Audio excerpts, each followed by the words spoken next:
Severe preeclampsia and imminent eclampsia is an obstetric emergency and must be treated urgently. The treatment is the same as that of eclampsia. In these cases are best managed in a hospital under the supervision of an obstetrician.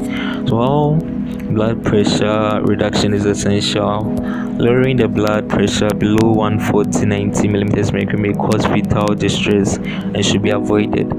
BP monitoring must be carried out every 15 to 30 minutes until the BP is reduced and the patient is stable.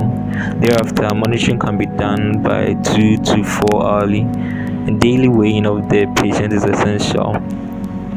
The symptoms are frontal headaches, vomiting, visual disturbances such as double vision, that's diplopia, blurred vision, flashes of light, epigastric pain, and decrease in urine production, that's oliguria. The signs that are usually elicited are elevated blood pressure, liver tenderness, urine production of less than 30 milliliters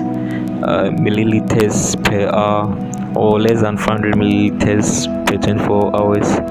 Also, increased tendon reflexes and the presence of ankle unclonus occasionally. Investigations: FBC, blood clotting profile, bedside clotting time, prothrombin time, INR, APTT, serum uric acid, B creatinine, urinalysis and culture, liver function test, random blood glucose, daily assessment of urine proteins, and ultrasound scan for close fetal growth monitoring. The main treatment objectives are to reduce the blood pressure but not lower than 140/90 mm mercury, to prevent the mother from suffering from complications of the hypertension such as a stroke, to prevent fits or eclampsia, to stabilize the patient and deliver her if eclampsia is imminent. Non-pharmacological treatment: so early delivery of mother if eclampsia is imminent. Also, if the patient is not symptomatic and the pregnancy is less than 34 weeks, you allow pregnancy to continue if the fetal condition would allow. If the pregnancy is 34 weeks or more, you consider delivery after stabilization.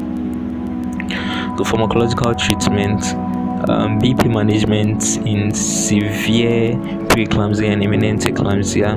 Give hydralazine IV 5 to 10 milligrams slowly over 20 to 30 minutes.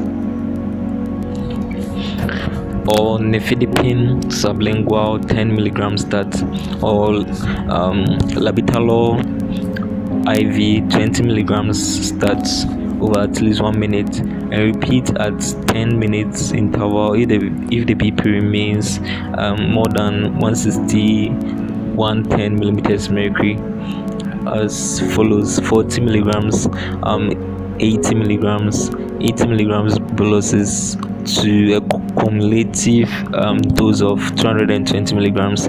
When the BP is less than 160 110 millimeters mercury, you commence an infusion of 40 milligrams per hour.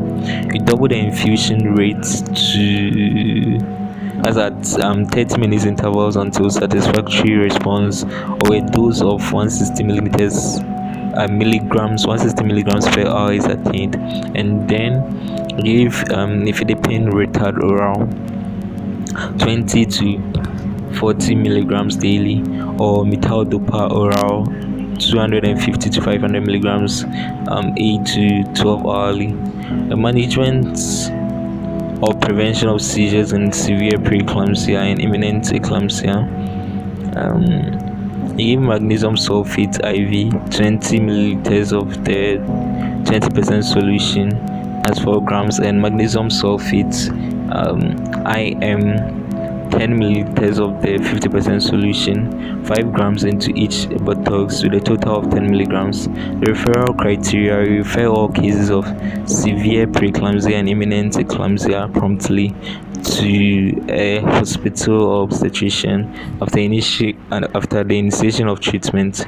When the obstetrician considers that the fetus is immature, the patient should be transferred to a hospital capable of looking after the immature baby.